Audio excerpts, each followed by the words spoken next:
औरंगजेबाच्या थडग्याला केंद्राकडून 6.5 लाख रुपये आणि किल्ल्यावरील मंदिरांसाठी वर्षाला फक्त 3,000 रुपये.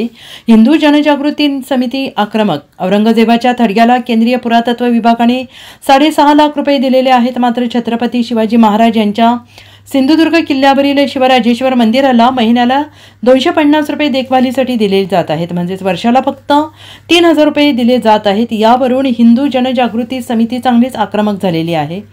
मंदिराला वार्षिक अनुदान चांगले दिले पाहिजे. औरंग्याच्या थडग्याला देणारे अनुदान बंद केले पाहिजे अशी मागणी हिंदू जनजागृती समितीकडून करण्यात आली आहे.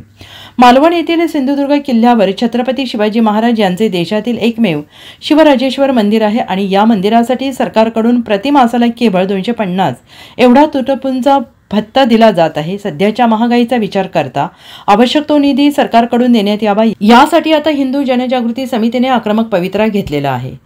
Bureau report SBN Marathi, Sangli.